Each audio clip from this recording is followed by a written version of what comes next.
Decisions आसान नहीं होते कि लिवर का फंक्शन, लिवर में जो चाइल्ड स्कोर होता है, Child A B C, liver patient की general condition, Child score, liver reserve, future transplant prospect कब हो सकता है, होने वाला है, इसके आधार पर ये डिसीजन लिया जाता है।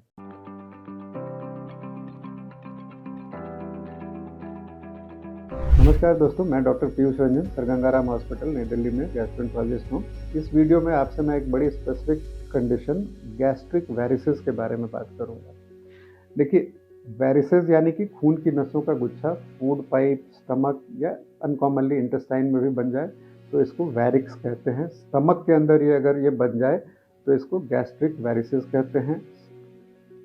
सबसे कॉमन कारण गैस्ट्रिक वेरिसेस का लिवर सिरोसिस होता है। नियरली 20 से 25% लोग जिनको लिवर सिरोसिस होता है उनको गैस्ट्रिक वेरिसेस होती है और नियरली 2/3 लोगों को ईसोफेजियल वेरिसेस होती है। जब भी हम किसी व्यक्ति को लिवर सिरोसिस डायग्नोज करते हैं और फाइब्रोस्कैन की वैल्यू 25 से ज़्यादा हो, प्लेटलेट्स की संख्या कम हो, तो हमेशा एक स्क्रीनिंग एंडोस्कोपी करते हैं। ये गाइडलाइंस का रिकमेंडेशन है। हालांकि हम लोग हर व्यक्ति की एंडोस्कोपी ज़रूर करते हैं ताकि हम ईसोफेजियल वेरिसेस को डिटेक्ट कर सकें। लिवर डिजीजेज में जब भी उल्टी में खून आता है तो फूड पाइप का वेरिसेस यानी कि ईसोफेजियल वेरिसेस सबसे कॉमन कारण है और गैस्ट्रिक वेरिसेस दूसरा मुख्य कारण है। तो गैस्ट्रिक वेरिसेस का सबसे मुख्य कारण लिवर सिरोसिस होता है। और दूसरा जो कारण होता है जिसको हम कहते हैं लेफ्ट साइडेड पोर्टल हाइपरटेंशन, कुछ बीमारियों में जैसे क्रॉनिक पैंक्रेटाइटिस में स्प्लीनिक वेन जब ब्लॉक हो जाती है और उस तिल्ली से संबंधित कंडीशन के कारण ये फिर गैस्ट्रिक स्टमक के अंदर ये वेन्स बढ़ जाती है। ऐसे लोगों का लिवर ठीक होता है सिर्फ ब्लड के ब्लॉकेज के कारण, ब्लड फ्लो के ब्लॉकेज के कारण, स्प्लीनिक वेन की ब्लॉकेज के कारण। पैंक्रियाज की बीमारियों में ये इसको लेफ्ट साइडेड पोर्टल हाइपरटेंशन कहते हैं, जिसमें फूड पाइप पे वेन्स बिल्कुल भी नहीं होंगी, सिर्फ स्टमक में होंगी। तो इसमें ट्रीटमेंट का अप्रोच अलग होता है। लिवर सिरोसिस ज़्यादा गंभीर समस्या है, इसमें ट्रीटमेंट का अप्रोच अलग होता है।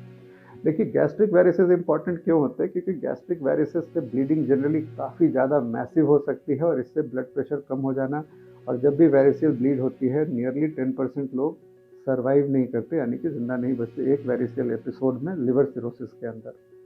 तो जब भी ब्लीडिंग हो रही हो, अगर हम एंडोस्कोपी करें उस वक्त और हमें गैस्ट्रिक वेरिसेस से ब्लीडिंग दिख रही हो, तो उस ब्लीडिंग को रोकने का तरीका उस समय गैस्ट्रिक वेरिक्स के अंदर इंजेक्शन देकर के ब्लीडिंग को रोकना होता है। ये स्पेशल इंजेक्शन होता है जिसको ग्लू कहते हैं।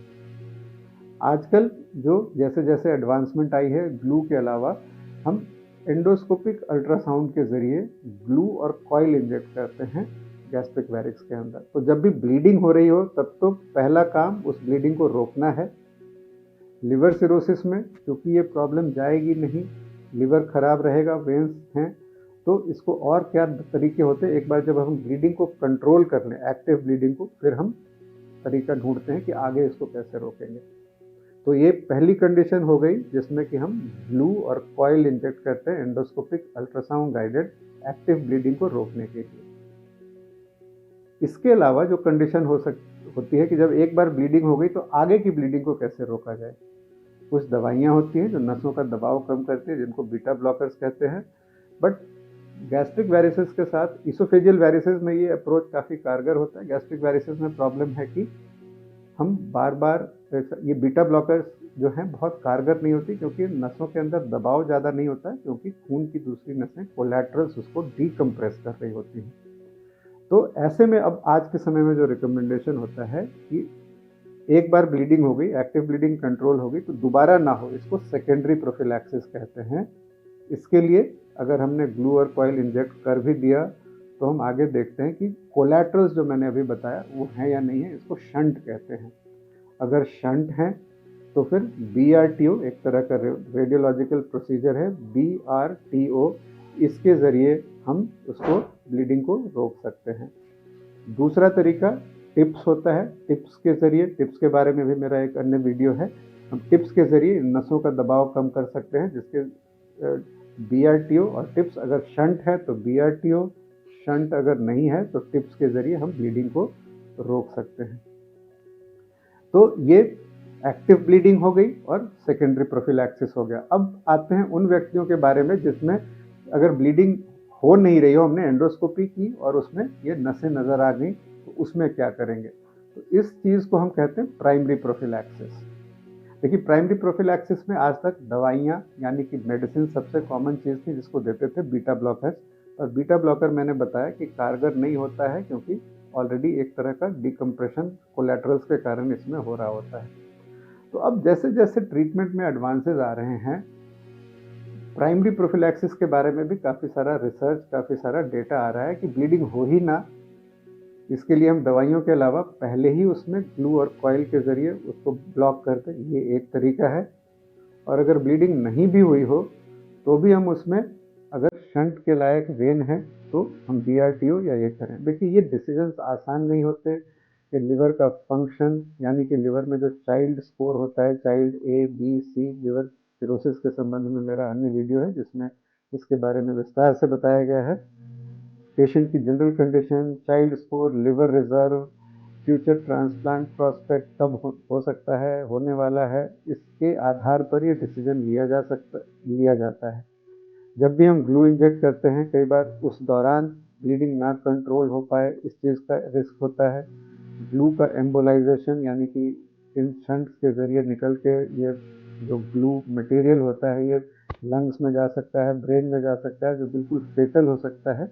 इसको प्रिवेंट करने के लिए कॉइल का इस्तेमाल होता है, जो मैंने ग्लू और कॉइल कहा। तो एंडोस्कोपिक अल्ट्रासाउंड गाइडेड ग्लू और कॉइल आज के टाइम में इसका सबसे प्राइमरी ट्रीटमेंट है।